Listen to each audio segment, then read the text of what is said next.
Guys, നമുക്കൊരു banana smoothie ഉണ്ടാക്കിയാലോ? ഇതിനുള്ള മെയിൻ ഇൻഗ്രീഡിയന്റ് മാത്രമേ ഇവിടെ ഉള്ളൂ എന്നാണ് എൻ്റെ ഒരു അറിവ്. എന്നിട്ട് ഞാൻ കുറച്ച് ബദാം കണ്ടുപിടിച്ചിട്ടുണ്ട്. ഹോസ്റ്റലിലായിട്ട് എന്തൊക്കെ എവിടേക്കുള്ളതെന്ന് ഒരു ഐഡിയ ഇല്ല. ഇവിടെ റെസിപ്പി കുട്ടി സമയത്ത് വളരെ മറ്റേ ഹണി വേണം, പിന്നെന്താ പീനട്ട് ബട്ടറിൻ്റെ പിന്നെന്താ ഓട്സ് ഇതൊക്കെ വേണമെന്നൊക്കെയാണ് പറഞ്ഞത്. അപ്പോൾ ഞാൻ വിചാരിച്ചു അതൊന്നും ഇല്ലാണ്ട് നമുക്കൊരു ബനാന സ്മൂത്തി ഉണ്ടാക്കാം. അപ്പോൾ അതിനായിട്ട് എൻ്റെ കയ്യിൽ എനിക്ക് പാലെടുത്തിട്ടുണ്ട്, പാലുണ്ട്. ഈ ചെറിയ ജാറൊന്നും ഞങ്ങൾ കാണുന്നില്ല. അപ്പോൾ ഗൈസ്, നമ്മൾ പഴം ഇതിനകത്ത് മുറിച്ചിട്ടിട്ടുണ്ട്. ഇതിന് നമുക്ക് പാല് അങ്ങനെ കുറച്ച്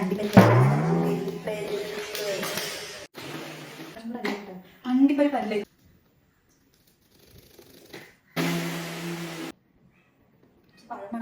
ഗസ്റ്റ് വരുമ്പോൾ മാത്രം എടുക്കുന്ന ക്ലാസ്സിലെ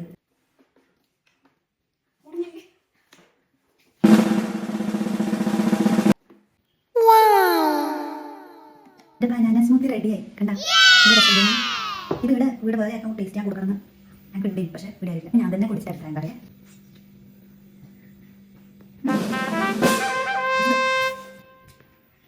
ഉണ്ടാക്കൊണ്ട് പറയുന്നുണ്ടോ? ഞാൻ കൂടിയാ. ബൈ.